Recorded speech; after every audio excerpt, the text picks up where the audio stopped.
பிதாவினாலும் கர்த்தராகிய இயேசு கிறிஸ்துவினாலும் இந்த செய்தியை ஸ்தோத்திரம் கேட்கிற உங்கள் அனைவருக்கும் கிருபை சமாதானம் உண்டாகட்டும். ஸ்தோத்திரம். இந்த லாக்டவுன் போன்ற பிரச்சனைகள் நிமித்தமாக நாம் தேவனுடைய செய்தியை ஸ்தோத்திரம் வீடியோ மூலமாகவும் பதிவிடுகிறோம். அதை நீங்கள் கேட்டு பிரயோஜனம் அடையும். சபையிலே ஆராதிக்கக்கூடிய பிள்ளைகள் வசனத்தை கேட்கும். ஸ்தோத்திரம். இப்பொழுது கர்த்தருடைய வசனத்துக்கு நேராக கடந்து போவோம். உன்னத பாட்டின் புஸ்தகம் அதிலே 4ஆம் அதிகாரம் 7ஆம் வசனத்தை நாம் படிப்போம். என் பிரியமே நீ பூரண ரூபவதி, உன்னில் பழுது ஒன்றுமில்லை. ஸ்தோத்திரம். கவனமாக படி. அல்லேலூயா. ஸ்தோத்திரம். என் பிரியமே நீ பூரண ரூபவதி, உன்னில் பழுது ஒன்றும் இல்லை என்று இங்கு உன்னத பாட்டின் புஸ்தகத்திலே நாம் பார்த்தோம். கடந்த வாரத்திலே இந்த வசனத்தை மையமாக வைத்து ஸ்தோத்திரம் இயேசு கிறிஸ்துவை குறித்து எபேசியர் 4:11 எழுதியிருக்கிறது, அவர் பூரண புருஷன் என்று. ஸ்தோத்திரம். அந்த பூரண புருஷனாகிய கிறிஸ்து என்கிற அந்த மணவாளனுக்கு ஸ்தோத்திரம் தகுந்தார் போல சபை பூரண வளர்ச்சி அடைய வேண்டியிருக்கிறது. ஸ்தோத்திரம். அந்த பூரண புருஷன் அப்போ ஒரு ஸ்தோத்திரம் ஒரு கணவனுக்கு ஏற்ற ஒரு துணையை, ஒரு புருஷனுக்கு ஏற்ற ஒரு துணையை சேர்த்து தான் திருமணம் பண்ணி வைக்கிறார். இது மாதிரி இனி ஆட்டிக்குட்டியானவருடைய கல்யாண நாள் வரப்போகிறது என்று வசனம் சொல்றது வெளிப்படுத்துற விசேஷத்தை.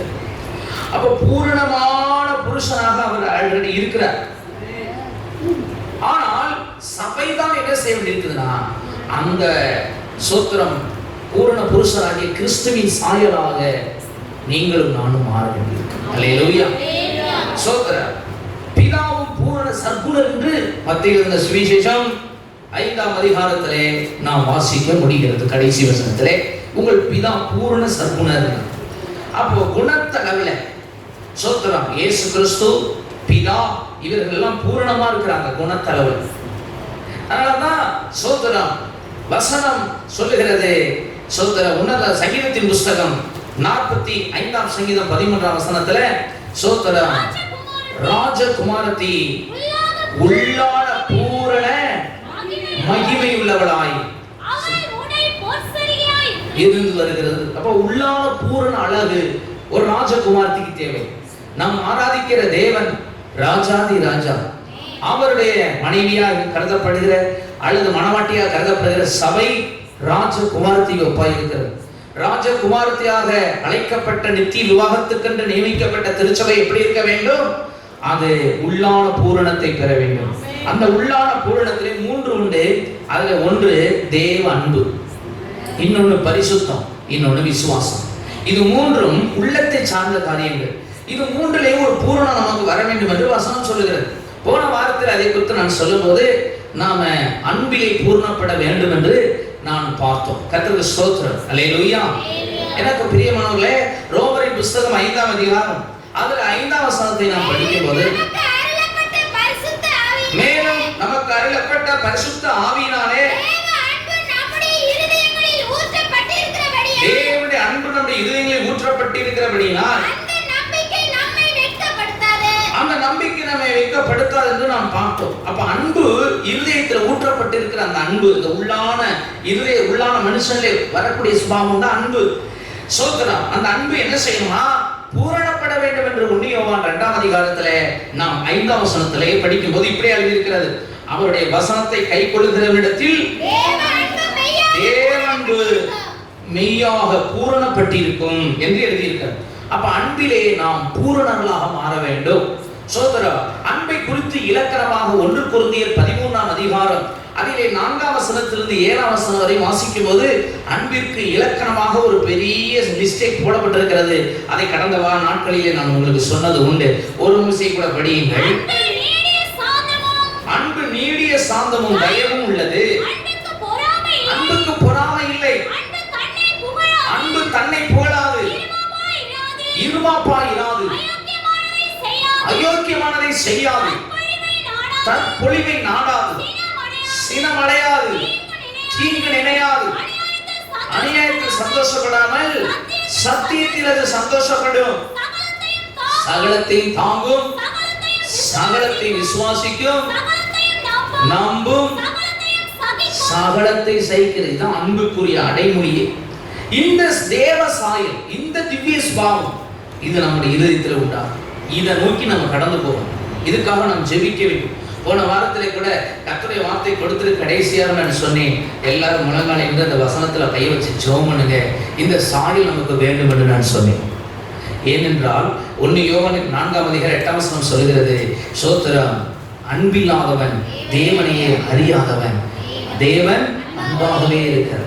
அந்த 1 கொரிந்தியர் 13ஆம் அதிகாரத்திலே முதல் 2 வசனங்களை 3 வசனங்களை படிக்கும்போது அங்கே எழுதியிருக்கிறது, சோத்திரம், நான் மனுஷர் பாசைகளையும் தூதர் பாசைகளையும் பேசினாலும் அன்பு எனக்கு இராவிட்டால் சத்தமிடுகிற வெண்கலத்தை போல ஓசைகிற கைத்தாளத்தை போலவும் இருப்பேன். தீர்க்கதரிசன வரத்தை உடையவனாய் இருந்தாலும், சகல ரகசியங்களையும் சகல அறிவை அடைந்திருந்தாலும், மலைகளையே பெயர்க்கத்தக்க விசுவாசம் நமக்கு இருந்தாலும், அன்பு இருக்கிறாவிட்டால் ஒன்றுமே இல்லை. அடுத்து சொல்றாரு, எனக்கு உண்டான யாவற்றையும் அன்னதானம் பண்ணி தானம் பண்ணினாலும், என் சரீரத்தை சுட்டரிக்கப்பட ஒப்பு கொடுத்தாலும் அன்பு இல்லைனா ஒண்ணுமே இல்லை.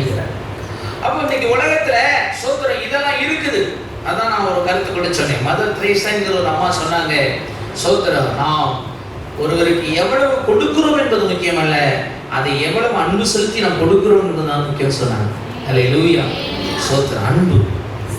அதுக்கு இன்னொரு ஷார்ட்கட்டா இன்னொன்று, அது எல்லாத்தையும் ரத்தின சுருக்கமா ஒன்று சொன்னோம்னா, சோதரம், ஆண்டு சொல்றாரு, உன்னிடத்தில் அன்பு கூறுவது போல பிறரிடத்தில் அன்பு கூறுவது. மனுஷர்கள் உங்களுக்கு எவைகளை செய்ய வேண்டும் என்று விரும்புகிறார்களோ அவைகளை நீங்கள் அவர்களுக்கு செய்யுங்கள்.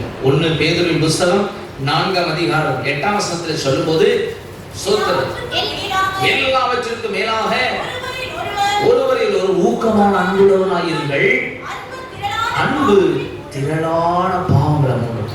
கிறிஸ்து நம்மிடத்தில் அன்பு கொடுத்ததுனால தான் நாம் பாவிகளா இருக்கும்போது அவர் நமக்காக மரித்து அவர் ரத்தம் சிந்தி சோத்திரம் பரிகாரத்தை சிலுவையில் நமக்காய் உண்டாக்கினார்.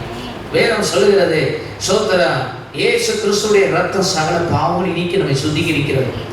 அவர் சகல அக்கிரமத்தை நீண்டு நம்மை நீக்கி சுத்திகரிக்கிறார். 1 யோவான் 1ஆம் அதிகாரம் அதிலே 9ஆம் வசனத்தை படிக்கும் போது, நம்முடைய பாவங்களை நாம் அறிக்கையிட்டால் பாவங்களை நமக்கு மன்னித்து எல்லா அநியாயத்தை நீக்கி சுத்திகரிப்பதற்கு அவர் உண்மையும் நீதியுள்ளவராய் இருக்கிறார். அப்ப அவ்வளவு பெரிய நல்ல குணாதிசயம் உள்ள தேவனுக்கு பிள்ளைகளாகி நீங்களும் நானும் இதே சாயலிலே வளர வேண்டியிருக்கிறது. சோத்திரம், அதனால தான் கொலோசியர் புத்தகம் 3ஆம் அதிகாரம் 13ஆம் வசனத்தில் சொல்லும்போது, சோத்திரம், ஒருவரை ஒருவர் தாங்கி ஒருவர் பேரில் ஒருவருக்கு குறைபாடு உண்டானால் கிறிஸ்து உங்களுக்கு மன்னித்தது போல கிறிஸ்து மன்னித்தாரே. பாவியலா இருக்கும்போது ஏத்துக்கிட்டாரே, குறை குற்றம் இருக்கும்போது நம்ம ஏத்துக்கிட்டாரே. இது போலதான் நாமல் ஒருவருக்கு ஒருவர், அது குடும்பமானாலும் சரி, சபையானாலும் சரி, அன்றாட பழகுகிற வேலை பார்க்கிற ஸ்தலங்களானாலும் சரி, அன்றாட மனிதர்களானாலும் சரி, நாம ஒருவருக்கு ஒருவர் நம் மன்னித்து பழகும் போதுதான் மனுஷனுக்கு அது மகிமையாக இருக்கும். சோத்திரம், அந்த சாயல் தான் நமக்கு வேண்டும். என்னன்னா, இயேசு கிறிஸ்து கடைசி நாட்கள்ல ஒரு பெரிய கூட்டத்தை பார்த்து சோத்திரம், அவங்க சொல்றாங்க, சோத்திரம், ஆண்டவரே, உமது நாமத்தினாலே தீர்க்க தரிசனம் உரைத்தோம் அல்லவா, உமது நாமத்தினாலே அநேக அற்புதங்களை செய்தோம், பிசாசெல்லாம் துரத்தணுமே அப்படி சொல்லும்போது இயேசு சொல்லுகிறார், அவங்களை பார்த்து, அக்கிரம செய்யக்காரரே என்னை விட்டு அகன்று போங்கள். ஏன்? அவன் இயேசுடத்திலே போய் ஒரு மனுஷன் போய் சொல்ல முடியுமா? சொல்ல முடியாது. அவரிடத்திலே சோத்திரம், அவரிடத்திலே போய் கேட்க சொல்றான், நான் இதெல்லாம் செஞ்சேனே உமக்காக, எனக்கு பரலோகம் கிடையாதா அப்படிங்கிறான். அவ ஏன் சொல்றாரு, உன்னை அறியுங்கிற. ஏன்? சோத்திரம், எல்லாம் செஞ்சது உண்மைதான், ஆனா அவரை எதிர்பார்க்கிற அந்த திவ்ய சுபாவமாகிய சாயல், தேவ அன்பு ஒரு வேலை இல்லாமல் அதை செய்திருக்கலாம். அல்லேலூயா. ஏன்னா அன்பு இல்லாதவன் அப்ப அக்கிரம செய்யறதை உன்னை அறிய எனக்கு தெரியாதுங்கிறாரே. அவன் செஞ்சது வல்லமையான ஊழியத்துல செஞ்சிருக்கான், அப்ப செஞ்சது சரிதான், ஆனா சோத்திரம், அதை சோத்திரம் சொல்றது போல எதன் அடிப்படையில செய்தான்? பணத்துக்காகவும் செய்யறவங்க ஊழியத்தில் இருக்கிறாங்க. கர்த்தருக்கு ஆமா, ஊழியங்களையே சோத்திரம் பணத்துக்காகவும் பெயருக்காகவும் புகழுக்காகவும் செய்கிற கூட்டம் இன்னைக்கு பெருகிருச்சு. சோத்திரம் அழிந்து போற ஆத்துமாக்கள் மேல கரிசனை கொண்டு தேவ அன்பை வெளிப்படுத்தி இன்னைக்கு சோத்திர ஊழியம் செய்கிறவர்கள், பிரசங்கிக்கிறவர்கள், சோத்திரம் அற்புத அடையாளங்களை செய்கிறவர்கள் இன்னைக்கு இல்லாமல் போனார்கள். தங்களுக்கு தேவனிடத்திலிருந்து பெற்றுக்கொண்ட வரத்தை காசாக பணமாக மாற்றி விட்டார்கள். ஆனால் இயேசு கிறிஸ்து சொல்லுகிறார், இலவசமாய் பெற்றீர்கள். ஆனா இன்னைக்கு இலவசத்துக்கு பதிலா எல்லா வரங்களையே எதுக்கு பயன்படுத்திக்கிறாங்க? காசு பணம் சம்பாதிக்க செல்லத்துல பயன்படுத்திக்கிறான். அப்போ தேவன் கடைசி நாள் அவங்களை பத்தி என்ன சொல்லுவார்? அக்கிரமம் செய்கிறவர்கள் என்ன சொல்லுவார்? அவன் எவ்வளவு பெரிய மினிஸ்ட்ரி செஞ்சிருந்தாலும் அது தேவனுடைய பார்வையில் அது அங்கீகரிக்கப்படாத ஊழியமாகவே மாறிவிடுகிறது. கர்த்தருக்கு ஸ்தோத்திரம் உண்டாவதா. பெயருக்காக, புகழுக்காக, பணத்துக்காக ஸ்தோத்திரம், இப்படி ஸ்தோத்திரம் தங்களுடைய வசதிக்காக, இனத்துக்காக செய்யறவங்க எல்லாம் மகிமையில இந்த பரலோகத்துல பிரயோஜனம் அடைய முடியாது. அதைத்தான் வசனம் சொல்லுது. அதனால தேவ அன்பு மிக மிக முக்கியம். அன்பு வரும்போது ஸ்தோத்திரம் நம்ம என்னென்ன சுவாபத்தெல்லாம் பக்குவப்படுவோங்கிறத நம்ம 1 கொரிந்தியர் 13 நம்ம படித்தோம். சரி, இப்போ 2வது ஒரு காரியத்தை சொல்லி இந்த பகுதியில் நம்ம ஜெபித்து முடிக்க விரும்புகிறேன். அடுத்த பகுதியை நம்ம அடுத்த வாரத்தை கற்று சுத்தமான பார்ப்போம். 2வது எதில் பூர்ணப்பட வேண்டும் வாசிங்க. சோத்திர 1 கொரிந்தியரின் புஸ்தகம் அதிலே 7ஆம் அதிகாரம் 1ஆம் வசனத்தை படிங்க. 2 கொரிந்தியர் 1 கொரிந்தியர் சொன்னேன்னா 2 கொரிந்தியர் 7:1. இப்படிப்பட்ட வாக்குத்தத்தங்கள் நமக்கு உண்டாயிருக்கிறபடினாலே பிரியமானவர்களே, மாம்சத்திலும் ஆவியில் உண்டாத எல்லா அசூசியும் நீங்க நம்மை சுத்திகரித்துக் கொண்டு பரிசுத்தமாகுதலை தேவ பயத்தோடு பூர்ணப்படுத்த கடவுள் இருக்கிறது. கர்த்தருக்கு ஸ்தோத்திரம். பரிசுத்தத்துல பூர்ணப்படணும். ஒண்ணு அன்புல பூர்ணப்படணும், இன்னொன்னு பரிசுத்தத்துல பூர்ணப்படணும். இந்த பரிசுத்தமும் எதை சார்ந்தது என்று சொன்னீங்கன்னா, இந்த ராஜகுமாரத்தை நம்ம சங்கீதத்தில் படிச்சோம்ல 45:13, அதே போல இந்த உள்ளான பூர்ண அழகு, அதுல ஒன்று அன்பு, இன்னொன்று உள்ளான பூர்ண அழகுல ஒண்ணு இருக்கிறீங்களா? பரிசுத்தம். பரிசுத்தம் ஒரு தேவனுடைய பிள்ளைக்கு தேவை. பரிசுத்தத்தை தெய்வ பயத்தோடு பூர்ணப்படுத்தணுமா? சோத்திரம். பரிசுத்தத்துக்கு ஆண்டவர் பாவ மனுக்குலத்தை மீட்பதற்காக பாவிகளை ரட்சிக்க கிறிஸ்து இயேசு உலகத்திற்கு வந்தது உண்மைதான். சோத்திரம். குமாரனாகிய இயேசு கிறிஸ்துவின் இரத்தம் சகல பாவங்களை நீக்கி சுத்திகரிப்பது உண்மைதான். சோத்திரம். அவருடைய நாமத்தை தொழுது கொள்கிற எவனும் பாவத்திலிருந்து ரட்சிக்கப்படுவது உண்மைதான். சோத்திரம். ஆனா வசனம் சொல்லுது பாருங்க, பரிசுத்தத்துக்கு பல வழிகள் இருக்கு. குமாரனாகிய இயேசு சிந்தின இரத்தம் சுத்தமாகும். உனக்கு ஒரு பாவி செய்யறதுக்கு ஒரு வாக்கை வைத்தேன், அவ வசனத்தினால ஒரு பரிசுத்தம் உண்டாகுது உண்மைதான். சோத்திரம். ஆவியானவனுக்குள்ள தங்கும்போது இந்த சரீரம், இந்த மாம்ச சரீரம், பாவத்துக்குரிய இந்த சரீரம், சோத்திரம், இது எந்த சரீரமா மாறுதுன்னா பரிசுத்தத்துக்கு எதுவா மாறுது? சோத்திர. கிறிஸ்துவின் ஆவி உங்களில் வாசமா இருந்தால் பாவத்தின் நிமித்தம் சரீரமானது மரித்ததாயும் ஆவியானது நீதி நிமித்தம் ஜீவன் உள்ளதாக இருக்கு என்று ரோமர் புஸ்தகம் 8ஆம் அதிகாரத்திலே கர்த்தருக்கு ஸ்தோத்திர வாசியுங்கள். மேலும் கிறிஸ்து உங்களில் இருந்தால் மரித்ததாயும் ஆவியானது நீதி நிமித்தம் ஜீவனுள்ளதாயும் இருக்கும். இதெல்லாம் உண்மைதான். ஆனா பரிசுத்தத்துக்கு வழிகள் பல இருந்தாலும் அந்த பரிசுத்தத்தை பூரணப்படுத்துறது எதன் அடிப்படையில் தெரியுமா முடியும்? தெய்வ பயம் இருந்தாதான். சொல்லுங்க. தெய்வ பயம் மிக முக்கியம்.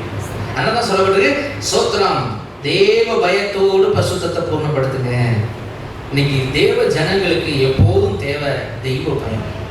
எனக்கு பிரியமானவர்களே, சங்கீதத்தின் நீதிமொழிகளின் புஸ்தகம் 28ஆம் அதிகாரம் 14ஆம் வசனத்தை நான் படிக்கும் போது, எப்பொழுது பயந்திருக்கிறவன் பாக்கியவான்,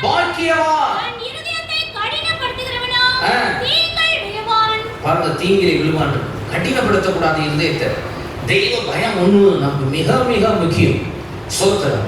இந்த தெய்வ பயம் வரும்போது நமக்குள்ள பரிசுத்தம் உண்டாகும். அதனாலதான் வேதம் சொல்லுகிறது. சோத்திரம்.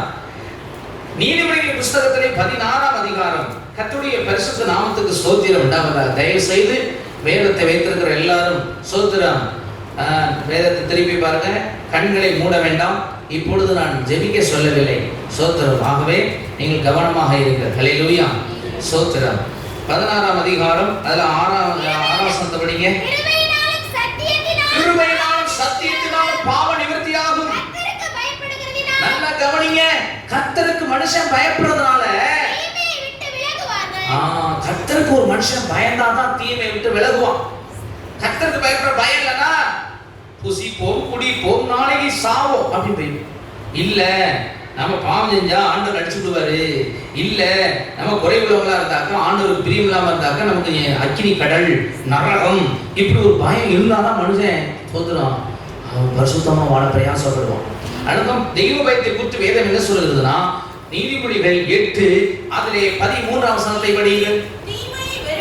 தீமையை வெறுப்பதே கர்த்தருக்கு பயப்படுறதுனா என்ன? தீமையான காரியங்களை வெறுப்பது. சோதரம் பெருமையையும் அகந்தையையும் தீய வழிகளையும் புரட்டு வாயையும் நாம் வெறுக்கிறேன். அப்ப அவர் எதையெல்லாம் வெறுக்கிறாரோ அதையும் நாம வெறுக்கப்படும். தேவனுக்கு எது பிடிக்கலையோ அதை நாம் செய்யக்கூடாது. அப்பாவுக்கு பிடிக்காத செஞ்சா அப்பா அடி கொடுப்பாரு, ஒரு பிள்ளைக்கு ஒரு பயம் வர்றது போல. சோதரம் அல்லேலூயா. நாமும் ஆண்டவருக்கு பயப்படுறதுனா என்ன? அது அன்பு சார்ந்தது. அப்பாவுக்கு பிடிக்கலன்னா அப்பாவுக்கு பிடிக்கலாம் செய்தா அடிச்சு விடுவாரு, திட்டி விடுவாரு, சோதரம் கோவப்படுவாரு. அல்லேலூயா. ஆமா சோதரம். சிலர்லாம் என்னை கண்டு நடிங்க போடுறதுலாம் சோதரம். ஐயோ ஊழியக்காரர் வந்தால் என்ன சொல்லி விடுவார்.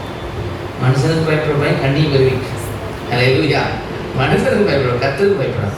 கர்த்தருக்கு பயந்தா எல்லா சூழ்நிலையும் சோதரம் அவர்கள் தூய்மையா வாழ்வார். அல்லேலூயா. கர்த்தருடைய பரிசுத்த நாமத்துக்கு சோதரம் உண்டாவதா. ஆம் பிரியமானவர்களே, அப்போ கர்த்தருக்கு பயப்படுற பயம் என்று சொல்வது சோதரம் எப்போது ஆண்டவர் முன்னாடி நிறுத்தி வைக்கிறது. யோபின் புஸ்தகம் 20ஆம் அதிகாரம் அதுல 20ஆம் வசனத்திலே நாம் வாசிக்கும் போது யோபு சொல்லுகிறார் பாருங்க, கர்த்தருக்கு சோதரம் 20ஆம் அதிகாரம் 20ஆம் வசனம் தானா? வாசிங்க.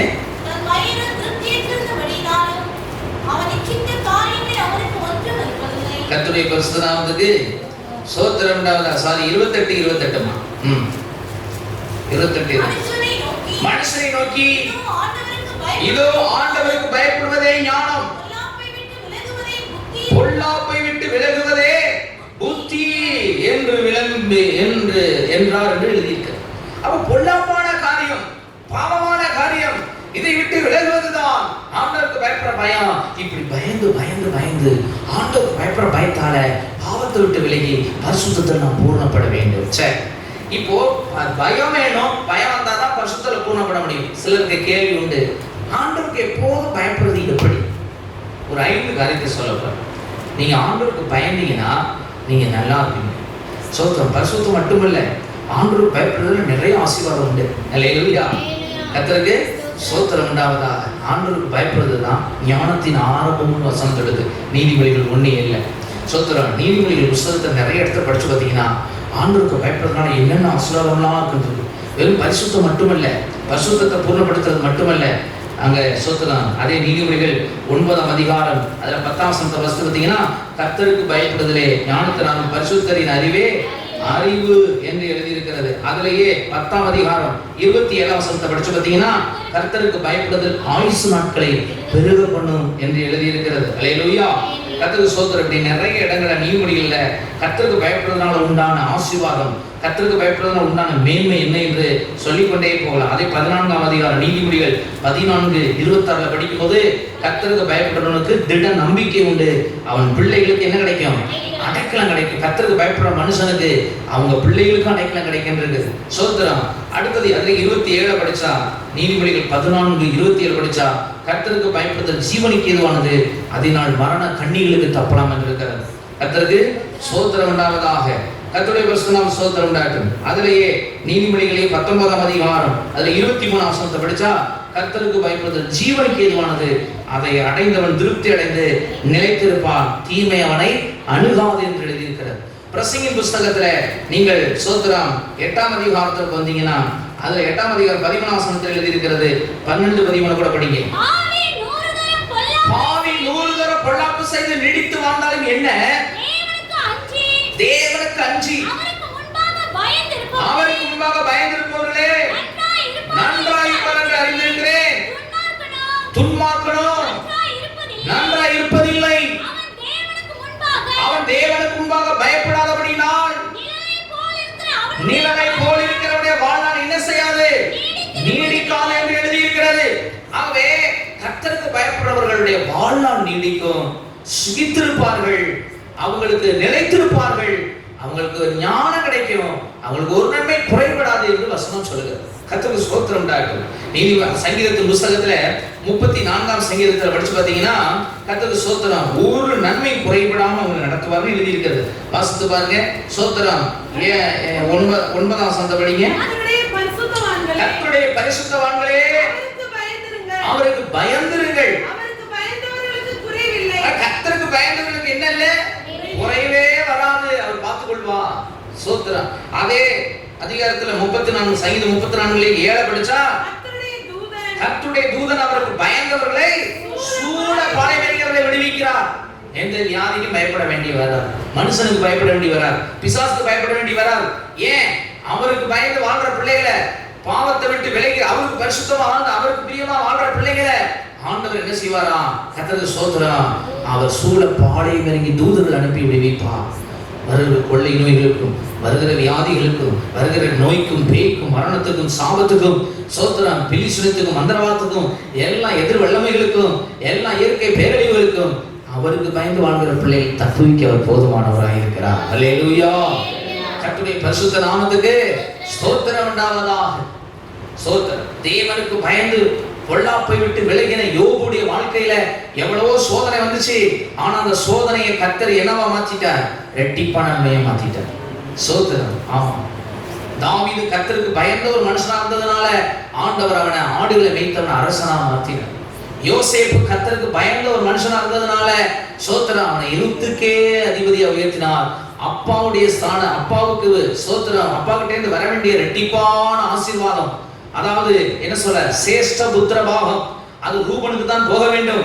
ஆனால் ரூபன் மூத்தவனா இருந்தும் பாவம் செய்து பரிசுத்தத்தை கெடுத்துக்கிட்டதுனால அந்த ஆசீர்வாதம் பரிசுத்தமாய் வாழ தன்னை ஒப்பு கொடுத்த ஸ்தோத்திரம், தேவனுக்கு பயந்து பொல்லாப்பான கருத்தை எப்படி செய்வேன் என்று அந்த போத்திபார் வீட்டுல பாவத்திற்கு விலகி ஓடுனானே, அவனுடைய தலைசில தேவனுடைய அந்த ஸ்தோத்திர ரெட்டிப்பான ஆசீர்வாதம், அந்த தகப்பனிடத்திலிருந்து வரக்கூடியதான சேஷ்டபுத்திரபாக ஆசீர்வாதம் அவன் சிரசிலே வந்து இறங்கினதை நாம் பார்க்கணும்.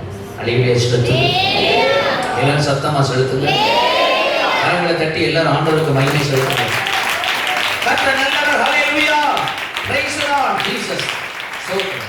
பிரியமானவர்களே, ஸ்தோத்திரம். சங்கீதத்தின் புத்தகம் 128ஆம் சங்கீதம் 1ஆம் வசனத்தை நீங்க படிச்சு பார்த்தீங்கன்னா அங்க பெரிய ஆசீர்வாதத்துடைய லிஸ்ட் எழுதி இருக்கு பாருங்களேன். ஸ்தோத்திரம். கர்த்தருக்கு பயந்து அவர் வழியிலே நடக்கிறவன் எவனோ அவன் பாக்கியவான். உன் கைகளின் பிரயாசத்தை நீ சாப்பிடுவாய், உனக்கு பாக்கியம் நன்மை உண்டாகும். உன் மனைவி உன் வீட்டோரை கனிதரும் திராட்சை கொடி போல இருப்பாள், உன் பிள்ளைகள் உன் பந்தியை சுற்றி ஒளிய வர கன்றுகளை போல இருப்பார்கள். கர்த்தருக்கு பயப்படுகிற மனுஷன் இவ்விதமாய் ஆசீர்வதிக்கப்படுவான். கர்த்தர் சீயோனில் உன்னை ஆசீர்வதிப்பார், நீ ஜீவனுள்ள நாளெல்லாம் எருசலேமின் வாழ்வை காண்பாய். நீ உன் பிள்ளைகளின் பிள்ளைகளையும் இஸ்ரவேலுக்கு உண்டாகும் சமாதானத்தையும் காண்பாய். பார்த்தீங்களா? கர்த்தருக்கு பயப்படுற மனுஷனுடைய குடும்ப வாழ்க்கை எவ்வளவு ஆசீர்வாதமா இருக்கு. மனைவி சந்தோஷம் கொடுக்கிறவளா இருப்பா, திராட்சை கொடி போல இருப்பா. ஸ்தோத்திரம். எங்க ஐயா சொல்லுவாரு, சாம்ராஜ்யா ஸ்தோத்திரம், ஒரு குடும்பத்துல குழப்பம் வருதுன்னா முத காரணமே அஸ்திபாரம் சரியில்லைன்னு அர்த்தம். அஸ்திபாரம்னா யாரு?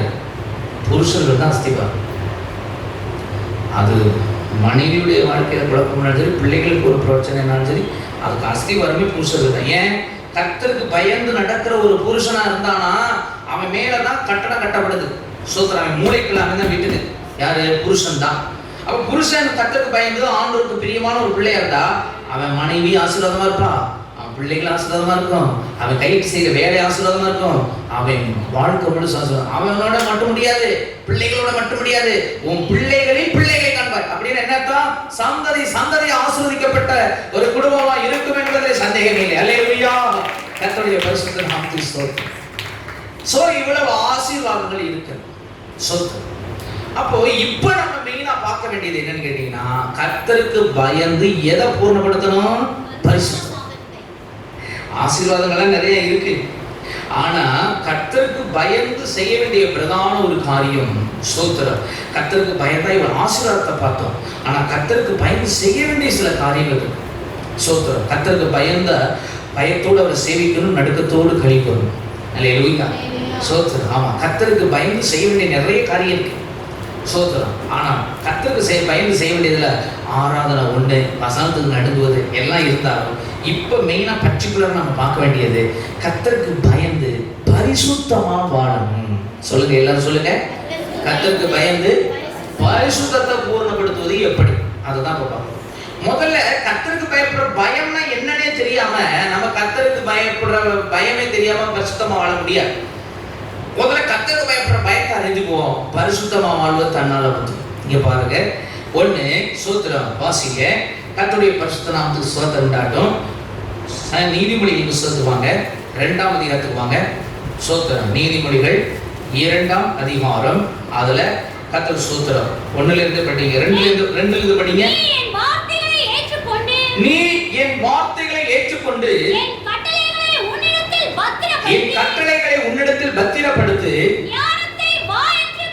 ஞானத்தை வானு கூப்பிட்டு புத்தியை சத்தமிட்டு அழைத்து அதை வெள்ளியை போல் நாடி புதையல்களை தேடுகிறது போல தேடுவாய் ஆகில். நல்லா கவனிச்சீங்களா? கர்த்தருக்கு பயப்படுதல் இன்னது என்று எப்ப அறிய முடியும் ஒரு மனுஷன்? வசனத்துக்கு கொடுக்கிற முக்கியத்துவம் தான் அவன் வாழ்க்கையில் கர்த்தருக்கு பயப்படுற பயத்தை அறிந்து கொள்றதுக்கு வழி. ஒரு மனுஷனுக்கு வசனத்தை குறித்த வெளிச்சம் இல்லைன்னா அவன் தேவனுக்கு பயந்து வளர முடியாது, அவன் தேவ பயத்துல வளர முடியாது. ஒரு மனுஷன் கர்த்தருக்கு எப்ப பயப்படுவான்னு கேட்டீங்கன்னா, அந்த வசனத்துல இருக்கு, என் வார்த்தைகளை ஏற்றுக்கொண்டு என் கட்டளைகளை ஒரு இடத்துல பத்திரப்படுத்தி ஞானத்தை வானு கூப்பிட்டு புத்தியை சத்தமிட்டு அழைத்து அந்த வெள்ளியை போல நாடி புதையலை தேடுவது போல தேடுவையானா, அப்பொழுது எதை முதல்ல அறிந்து கொள்வ? கர்த்தருக்கு பயப்படுதல் இன்னதுன்னு உனக்கு அப்பதான் தெரியும். வசனத்துக்கு செவி சாய்க்காதவர்கள், வசனத்தை முக்கியப்படுத்தாதவர்கள் கட்டாயம் தெய்வ பயத்தோடு இருப்பார்கள் என்று சொல்வதற்கு அர்த்தமே சந்தேகம் தான்.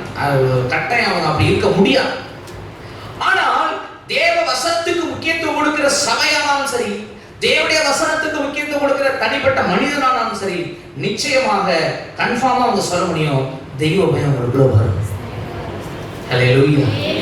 அதனாலதான் தாவீது சொல்லும்போது 119ஆம் சங்கீதம் 11ஆம் வசனத்துல சொல்லும்போது சொல்லுகிறார் பாருங்க. 119, நான் உமக்கு விரோதமாய் பாவம் செய்யாதபடிக்கு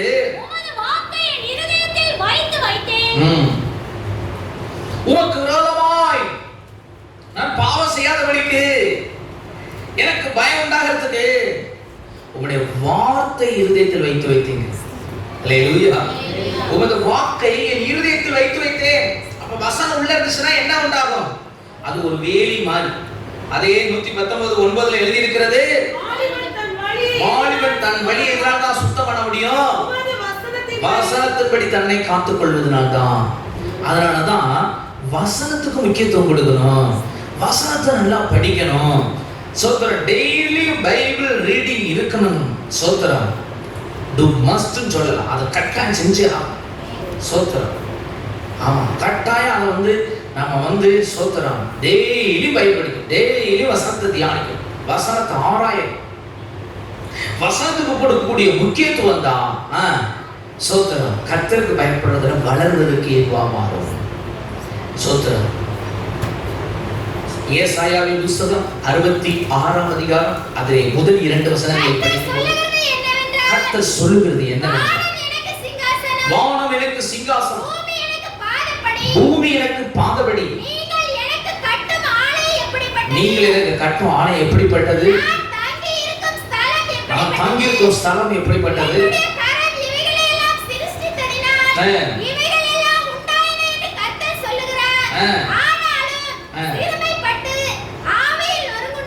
ஆவியில் ஒருங்குண்டு என் வசனத்துக்கு நடுங்குகிறவனையே நோக்கி பார்ப்பேன். வசனம் தான் தேவ பயத்துக்கு நேரம் நடத்துது. அப்படி வசனத்துக்கு பயந்து நடுங்கி வாழ்றவங்களை தேவன் நோக்கி பார்த்தவங்களை சோத்திரம் விடுவிப்பார், ஆசீர்வதிப்பார், மேன்மைப்படுத்துவார். ஏன் ஆண்டவர் இந்த பைபிளை நம்ம கையில எழுதி கொடுத்துருக்காருன்னா, இந்த வசனம் தான் நம்மளை தெய்வ பயத்துக்கு நேரம் நடத்தும், இந்த வசனம் நம்மளை பரிசுத்தத்துக்கு நேரம் நடத்தும், இந்த வசனம் நம்மை ஆசீர்வாதத்துக்கு நேரம் நடத்தும், இந்த வேத வசனத்தை வாசிப்பதும் கேட்பதும் கீழ்ப்படிவதும் பாக்கியத்துக்கு நேரம் நடத்தும். இந்த வேத வசனம் தான் நம்மை நித்திய ஜீவனுக்கு கை கொண்டு போகும்.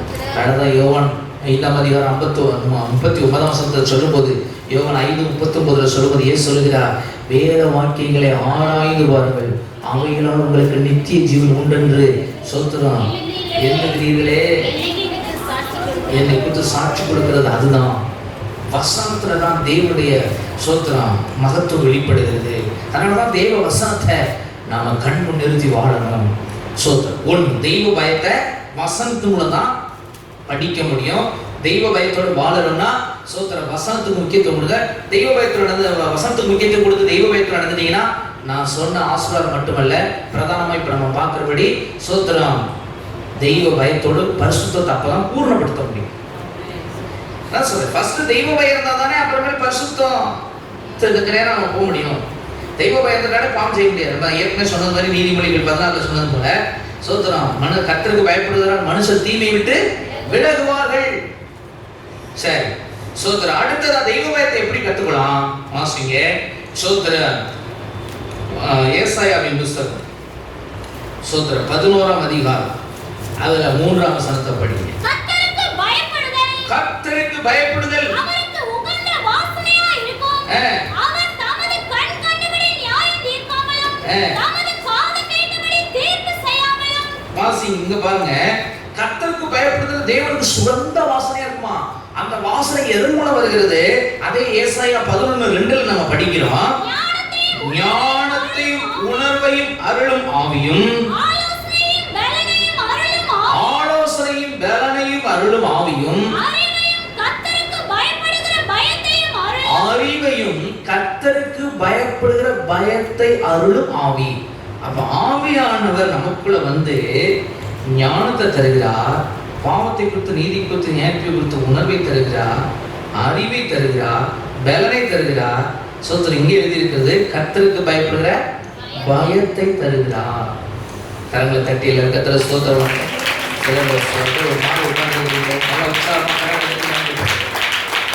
இதுக்குதான் என்ன செய்யணும்னா, பரிசுத்த ஆவின் அபிஷேகத்தை பெற்றவர்கள் தான் தெய்வ பயத்தோடு வாழ முடியும். ஏன்னா அவங்க உள்ள இருந்து பேசிக்கிட்டே இருப்பார். ஒன்று வசனம் பேசும், அப்ப தெய்வ பயம் உண்டாகும், வசனத்துக்கு முக்கியத்துவம் கொடுத்து இருந்தா. இன்னொன்று தெய்வ பயம் எப்படி வரும்னா, ஆவியானவர் உள்ள இருந்தா உங்களுக்கு அப்படியே அச்சுறுத்தி கொண்டே இருப்பார். ஏசாயாவின் புஸ்தகம் 30ஆம் அதிகாரத்துல நம்ம படிக்கிறது போல கர்த்தருடைய பரிசுத்த நாமத்துக்கு ஸ்தோத்திரம் உண்டாட்டும். ஏசாயா 30 அதுல 21ஆம் வசனத்தை படிச்சா, நீங்கள் வலதுபுறமாய் சாயும் போதும் இடதுபுறமாய் சாயும் போதும் வழி இதுவே, இதிலே நடவுங்கள் என்று உங்களுக்கு பின்னாலே சொன்ன வார்த்தையை உங்கள் காதுகள் கேட்கும். வலது பக்கம் சாஞ்சாலும் ஆவியானவர் விட மாட்டார், இடது பக்கம் சாஞ்சாலும் விட மாட்டார். உணர்த்திக்கிட்டே இருப்பார், நீ செய்யற தப்பு, என்ன செஞ்சுக்கிட்டு இருக்க, நீ என்ன பேசுற, நீ செய்வது சரியில்லை. சோத்திரம் நம்மளை உணர்த்திக்கிட்டே இருப்பார், நம்ம அச்சுறுத்தி கொண்டே இருப்பார். இந்த ஆவியானவர் நம்ம எதுக்கு நேரம் வழிநடத்துவார்? தெய்வ பயத்துக்கு நேராக நடத்துவார். தெய்வ பயம் வந்துட்டா பரிசுத்தத்தை பூர்ணப்படுத்தார். தெய்வ பயத்தை முதல்ல பேசிக் அதுதான். சோத்திரம் வசனத்துக்கு முக்கியத்துவம் கொடுக்கறதுலையும், ஆவியோட அபிஷேகத்தை பெற்றுக்கொள்வதிலையும், அந்த ஆவியோட சத்தத்துக்கு சோத்திரம் கீழ்ப்படிவதிலையும் தான் நம்ம தெய்வ பயத்தை படிக்க முடியும். நமக்குள்ள இருக்கிற ஆவியானவர் சோத்திரம் வாஞ்சியும் வைராக்கியத்தின் ஆவியானவர். அந்த ஆவியானவர் உள்ள வந்துட்டு தேவனுக்கு ஏதாவது பிரியமில்லாம வழி வந்துச்சுன்னா உடனே அச்சுறுத்துவார், உடனே சோத்திரம் எதிர்காலங்களுக்கு சொல்லி தருவார், இது சரியில்லை, நீ பூனியா இந்த வழியில் விழுந்துருவார், இங்க போகாத, இது உனக்கு ஆபத்தா முடியும். நம்மளை அச்சுறுத்தி நம்மை சோத்திர தெய்வ பயத்துக்கு நேரம் நடத்துகிற பரிசுத்த ஆவியானவர். சோத்திரம் பரிசுத்தவான்கள் எல்லாம் கர்த்தருக்கு பிரியமானவங்களா வாழ காரணம் என்ன? சோத்திரம் அவங்க ஆவியானோட ஒத்தாசையோட அவங்க வந்ததுனால தான் ஆவியானவர் அவங்களை தெய்வ பயத்துக்குள்ள கொண்டு வந்து பரிசுத்தமான பாதை நடத்தின. இப்ப யோசேப்பை பத்தி பார்க்கிறோம் அல்லவா? யோசேப்பு தேவனுக்கு விரோதமான இவ்வளவு பெரிய பொல்லாப்பை செய்வது எப்படி சொல்லிட்டு அவன் தெய்வ பயத்தோட அவன் பரிசுத்தமா வாழவோ பூர்ணப்படுத்த காரணம் என்ன? பரிசுத்தத்தை அவனுக்குள்ள விசேஷித்த ஆவி இருந்தவன் யானை எழுதி இருக்கிறது. அல்லேலூயா. அவனுக்குள்ள என்ன ஆவி இருந்துச்சா? பார்வோன் சொல்றான்ல, சோத்திரம் ஞானமும் வேகமும் அறிவும் இல்ல, தேவாவியை பற்றி இவனை போல நான் ஒருவனை பார்க்கலன்னு சொல்றேன். அப்ப அவனுக்குள்ள இருந்த ஆவியானவர் தான் என்ன செய்திருக்கிறாரு? சோத்திரம் அவனுக்குள்ள தெய்வ பயத்தை கொடுத்து பரிசுத்தமான லீட் பண்ணியிருக்காரு. அல்லேலூயா. சோத்திரம் அந்த தானியேல் என்கிற புருஷனை பத்தி நம்ம பார்க்கிறோம். அவனுக்குள்ள விசேஷித்த ஆவி இருந்தது என்று தானியேல் 6ஆம் அதிகாரத்தில் எழுதியிருக்கிறார். அவன் விசேஷித்த ஆவி உள்ளவர்களாக அவர்கள் இருந்ததுனால்தான் அவங்க பாபிலோன் தேசத்திலும் தேவ சுத்தம் செய்கிறவர்களாக இருந்தார்கள். பாவத்தை விட்டு விலகி வந்தார்கள். சோத்திரம். ராஜ போஜனத்தால் தங்களை தீட்டுப்படுத்தல் ஆகாது என்று சொல்லி தங்களை பரிசுத்தமா காத்துக்கிட்டாங்க. எதுக்கு காரணம் என்ன? அவங்களுக்குள்ள விசேஷித்த ஆவி இருந்து அவங்களுக்கு பரிசுத்தத்தின் முக்கியத்துவத்தை வலியுறுத்தி அவங்களை செவ்வையாய் நடத்தினார். இந்த ஆவியாருடைய ஒத்தாசையை ஒவ்வொரு தேவனுடைய பிள்ளைகளும் ஒவ்வொரு கர்த்தருடைய ஜனமும் ஆவியான ஒத்தாசை தான் கேட்டு பெற்றுக்கொள்ளும். எல்லா கரங்களை உயர்த்தி கர்த்தரை ஸ்தோத்திரம். மூன்றாவதாக தெய்வ பயம் எப்பொழுது வரும்? கர்த்தருக்கு ஸ்தோத்திரம் உண்டாவதா? வாசியுங்கள். ஸ்தோத்திரம். சங்கீதத்தின் புஸ்தகம் 86:11 படிங்க. 86:11. உமது வழிகளை எனக்கு போதியும், நான் உமது சத்தியத்திலே நடப்பேன், நான் உமது நாமத்திற்கு பயந்திருக்கும்படி என் இருதயத்தை. இப்ப தாவீது என்ன செய்கிறார்? தெய்வ பயத்துக்காக ஒரு ஜெபமே பண்றார். அல்லேலூயா. நேரத்துல நம்ம சில காரியங்களுக்கு ஜெபிக்கணும் பாருங்க. நம்முடைய சுபாவம் மாறவே ஜெபிக்கணும். நான் அடிக்கடி இந்த வசனத்தை நான் வச்சு ஜெபம் பண்ணியிருக்கேன். ஆண்டவரே, உமக்கு பயப்பட பயம் எப்போது என் இருதயத்தில் இருக்குன்னு ஆண்டவரே ஸ்தோத்திரம். அல்லேலூயா. ஸ்தோத்திரம். உமக்கு பயப்பட பயம் எப்போது எனக்கு வேணும் ஆண்டவரே. வசனத்தில் எழுதியிருக்கிறபடி தாவீது சொன்னது போல எல்லாம் சேர்ந்து சொல்லுங்க பார்ப்போம். ஸ்தோத்திரம். கர்த்தாவே, அந்த வழியிலே போதியும், சத்தியத்திலே நடப்பேன். சொந்தம் சொல்லுங்க. உங்க நாமத்துக்கு என் இருதயத்தை. இவங்கெல்லாம் பாருங்க தெய்வ பயத்துக்காகவே ஒரு ஜெபம் பண்ணியிருக்காங்க பாருங்க. அதனாலதான் அவங்க கடைசி வரையும் தெய்வ பயத்தோட வாழ்ந்து பரிசுத்தமா வாழ்ந்து தேவசத்தை செஞ்சு ஓட முடிஞ்சது. கர்த்தருக்கு ஸ்தோத்திரம். அப்படி தெய்வ பயத்தை கேட்ட தாவீதுடைய வாழ்க்கையிலுமே ஒரு சர்க்கிள் வந்தது. ஆனாலும் ஸ்தோத்திரம், அது 50ஆம் சங்கீதத்தில் எழுதியிருக்கிறது. ஸ்தோத்திரம். அவன் பாவம் செஞ்ச காரியம். இங்க 86ஆம் சங்கீதத்தில் சொல்றான், உன் பயப்படுற பயத்தை எப்போது எனக்கு தான் ஆண்டவர். நீ இருதயத்தை ஒருமுகப்படுத்தி வைங்க ஆண்டவரே. ஏன்னா உமக்கு பிரியமில்லாம நான் எதுலையும் நடந்துடக்கூடாது, விழுந்துடக்கூடாது. போதும் ஆண்டவரே, உமக்கு பயப்படுற பயத்தை எனக்கு தாருன்னு சொல்லி கேட்கிறார் தாவீது. கர்த்தருக்கு ஸ்தோத்திரம். அதனால நம்ம ஜெபிக்கணும். தெய்வ பயத்துக்காக வேண்டிய ஜெபிக்கணும். தெய்வ பயத்தை எனக்கு தாங்க. ஸ்தோத்திரம். உமக்கு பயப்படுற பயம் எப்போது இருதயத்தில் இருக்கணும் அப்படி நம்ம ஜெபிக்கணும். எல்லாரும் கர்த்தருக்கு ஸ்தோத்திரம் பண்ணுவோம். ஐந்தாவதாக தெய்வ பயத்தை முதல்ல எப்படி நம்ம படிக்க முடியும்? நான்காவது தெய்வ பயத்தை எப்படி படிக்க முடியும் அப்படின்னு கேட்டீங்கன்னா, வாசிங்க. கர்த்தர் ஸ்தோத்திரம். 2 சாமுவேல் புஸ்தகம் 6ஆம் அதிகாரம். திருப்பிக் கொள்ளுங்கள். 2 சாமுவேல் 6ஆம் அதிகாரம். அதிலே ஸ்தோத்திரம் நாம் வாசித்தா கர்த்தருடைய பரிசுத்த நாமத்துக்கு ஸ்தோத்திரம் உண்டாவதும். 5ஆம் வசனத்திலிருந்து படிங்க. தாவீதும் இஸ்ரவேல் சந்ததியார் அனைவரும் தேவதாரு மரத்தால் பண்ணப்பட்ட சகலவித கீத வாத்தியங்களோடும் சுரமண்டலம், தம்புரு, மேளம், வீணை, கைத்தாளம் ஆகிய இவைகளோடும் கர்த்தருக்கு முன்பாக ஆடி பாடினார்கள். அவர்கள் நாமானின் களம் இருக்கிற இடத்துக்கு வந்தபோது மாடுகள் விரண்டு பெட்டியை அசைத்தபடியினால் ஊசா தேவனுடைய பெட்டியிடமாய் தன் கையை நீட்டி அதை பிடித்தான். அப்பொழுது கர்த்தருக்கு ஊசாவின் மேல் கோபம் மூண்டது. அவனுடைய துணியை நிமித்தம் தேவன் அங்கே அவனை அடித்தார். ஊசாவை தேவன் அடித்தார். அவன் அங்கே தேவனுடைய பெட்டியிலே ஊசா செத்தான். அப்பொழுது கர்த்தர் ஊசாவை அடித்தது நிமித்தம் தாவீது விசனப்பட்டு ஸ்தலத்திற்கு இன்னார் மட்டும் வழங்கி வருகிற பேரேஸ் ஊசா என்று பெயரிட்டான். தாவீது அன்றைய தினம் கர்த்தருக்கு பயந்து. நல்ல கவனிங்க. தெய்வ பயம் எப்ப வருது பாருங்க. அதுக்கு முன்னாடி எல்லாம் ஆடு மாடி கொண்டாடி தான் வந்துருக்காங்க. பெட்டியை தூக்கிட்டு கர்த்தருடைய பெட்டியை.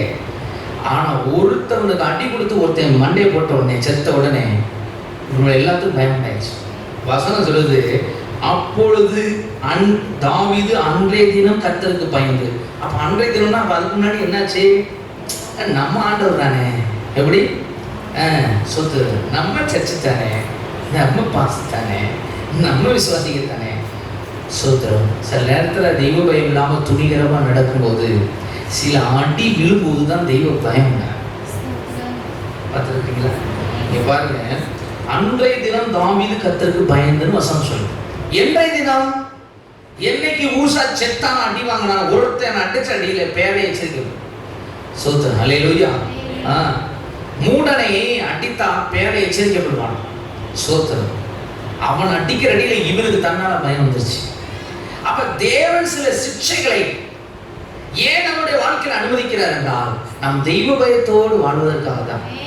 தெய்வ பயத்தோடு வாழ்ந்தாதான் நாம தவறு செய்ய மாட்டோம். பரிசுத்தத்தை பூர்ணப்படுத்தாது ஏதுவாய் மாறும். அல்லேலூயா. பாருங்க, எங்கேயோ அடி விழுது. கும்பமேளா கொண்டாடுறவனுக்கு அங்க அடி விழும்போது இங்க கர்த்தருடைய பிள்ளைகளுக்கு தன்னால பயம் வருது. தமிழ்நாட்டில் இருக்கிறவங்களுக்கு தன்னால பயம் வருது. அல்லேலூயா. சோத்திரம். ஐயோ, அடுத்தது நமக்கு இங்கிட்டு அந்த அலை வந்துச்சுன்னா என்னத்துக்கு ஆகுறது? சோத்திரம். எல்லாம் வெக்கு நிறுத்துக்கிட்டுல கடந்து சாகுறான். சோத்திரம். ஒரு எம்பி சொல்றேன், அவனுக்கு கொரோனா வந்துருச்சு. அவன் சொல்றான், சோத்திரம், தண்ணிக்குள்ள இருக்கிற மீனை தூக்கி கரையில போட்டா எப்படி அந்த மீன் துடிச்சு சாகுதோ அது போல மனிதனுக்கு சாகுறாங்க. ஒரு நீச்சலே தெரியாதவங்க ஆழமான கிணத்துக்குள்ள போட்டா அவன் எப்படி தண்ணி உள்வாங்கி சோத்திரம் அந்த தண்ணிக்குள்ள உள்ள போகும்போது மூச்சு விட முடியாம திணறி அந்த ஹார்ட் பீட் நின்று அவன் அப்படியே இருதயம் வெடிச்சு சாவானோ, இது மாதிரி சோத்திரம் கொரோனா வியாதி வரவங்களுக்கு, அந்த காய்ச்சல் வர நிமோனியா காய்ச்சல் வரவங்களுக்கு மூச்சு பிரீத்திங்க டோட்டலாக அவுட் ஆயிடுச்சு, பிளாக் ஆயிடுச்சு. ஸோ அவங்க பயங்கர கஷ்டப்பட்டு சாப்பிட்றாங்க. அது மாதிரி ஒரு வேதனை சித்திரவதை எதுவுமே கிடையாது. சோத்திரம். அப்போ ஆடி பாடி கொண்டாடும் போது இதை உணரணும். அல்லேலூயா. சோத்திரம். ஒருத்தவங்க அடிச்சாதான் நூறு பயம் வருது. இப்போ பாருங்க, தாவீதுக்கு எப்போ பயம் வந்துச்சா? வசனம் சொல்லுது, தாவீது அன்றைய தினம் கர்த்தருக்கு பயந்து கர்த்தருடைய பெட்டி என்னிடத்தில் வருவது எப்படி என்று சொல்லி அதை தன்னிடத்தில் தாவீது நகரத்தில் கொண்டு வர மனதில்லாமல் கீர்த்தியனாகிய ஓபேத்-ஏதோமின் வீட்டில் கொண்டு போய் வைத்தான். இவன் கொண்டு வந்து எதுக்குன்னா தாவீதுல கொண்டு வந்து வைக்கிறதுக்காக. அவருக்கு ஒரே ஆசை, ஆண்டோடைய பெட்டியை கொண்டாந்து உள்ள வச்சுட்டு அழகு பார்க்கலாம். அவனுக்கு கொடுத்த குடுல இவன் நேர டைரக்டா திருப்பி விட்டுட்டான். இங்க கொண்டு வந்து தெரிவிச்சுதான். அல்லேலூயா. இது மாதிரிதான் நம்முடைய வாழ்க்கையில் சில பாடுகளை, சில உபத்திரங்களை தேவன் தருவது எதுக்கு என்றால் நாம் தேவனுக்கு பயந்து வாழ்வதற்காக. சொல்லுங்க, இப்ப நன்மையா தீமையா? நம்முடைய வாழ்க்கையில சில பாடுகளை தருவது நன்மையா தீமையா? நன்மை. பேர சொல்லுகிறது அல்லவா? சோத்திரம். அங்க பேர ஊசாவை ஆண்டவர் அடிச்சு இவனுக்கு பயத்தை உண்டாக்குனாரு. ஆனா சோத்திரம், இன்னைக்கு அனுதின வாழ்க்கையில நமக்கு சில அடிகள், அது வியாதியா இருக்கலாம், அது பொருளாதாரமா இருக்கலாம், அது சோத்திரம் பிள்ளைகள் மூலம் வர பிரச்சனையா இருக்கலாம். ஏதாவது ஒரு பிரச்சனை கர்த்தர் நமக்கு அனுமதிக்கிறாருன்னா அதனுடைய நோக்கம், அதோடைய பர்பஸ் என்னன்னு கேட்டீங்கன்னா நம்ம பரிசுத்தப்படணும், தெய்வ பயத்தை கற்றுக் கொடுக்கிறதுக்கு தான். சோத்திரம். அப்பதான் நம்ம பரிசுத்தத்துக்கு போக முடியும், பரிசுத்தத்தை பூர்ணப்படுத்த முடியும். ஒரு சின்ன தப்பு வந்துட்டாலும் சரி, சிலர்லாம் ஆண்டவர் உடனே அப்ப அட்டேஸ் பட்டு அடி கொடுப்பாரு. பார்த்துருக்கிறீங்களா? சோத்திரம். ஆமா, சிலர்லாம் அடிமைட்டு சொல்லுவாங்க, என்னை ஆண்டவர் ஒரு தப்பு செஞ்சாலும் உடனே அடிச்சு கொடுப்பாரு. ஏன் அடிக்கிறது? நல்லதா கெட்டதா? 1 பேதுரு புத்தகம் 4ஆம் அதிகாரம் அதுல முதல் 2 வசனங்களை நான் படிக்கும்போது அந்த வசனம் சொல்லுகிறது, இப்படி இருக்க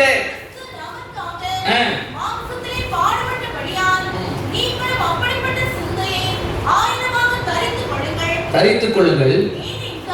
ஏனென்றால் மாமிசத்தில் பாடுபடுகிறவன் இனி மாமிசத்தில் இருக்கும் காலம் வரைக்கும் மனுஷருடைய இச்சைகளின்படி பிழைக்காமல் தேவனுடைய சித்தத்தின்படியே பிழைக்கத்தக்கதாய் பாவங்களை விட்டு ஓய்ந்திருப்பான்.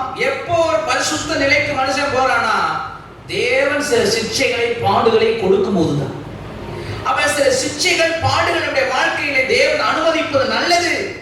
சில உபத்திரவங்கள், சில பாடுகள், சில ஏமாற்றங்கள், சில வியாதிகள், சில பலவீனங்கள், இதெல்லாம் தேவன் தரது இருக்குன்னா நம்ம தெய்வ பயத்தோடு இருந்து பரிசுத்தத்துக்கு நேரா போகும். அதுல ஆண்டவர் கண்ணும் கருத்துமா இருப்பார்.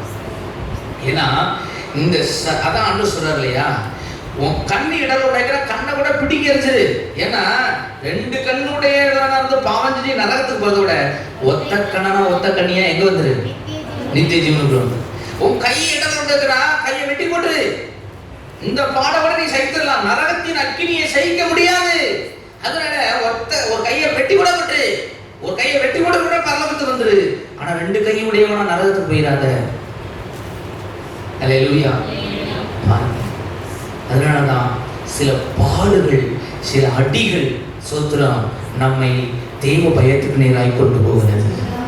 ஆமென். அல்லேலூயா. செலுத்துங்க, சத்தமா சொல்லுங்க. கர்த்தருடைய பரிசுத்த நாமத்துக்கு ஸ்தோத்திரம். 119ஆம் சங்கீதம் அதிலே ஸ்தோத்திரம். தாவீது சொல்லும்போது 120ஆம் வசனத்திலே சொல்கிறார், உமக்கு பயப்படும் பயத்தால் என் உடம்பு சிலிர்க்கிறது, உமது நியாய தீர்ப்புகளுக்கு நான் பயப்படுகிறேன். அல்லேலூயா.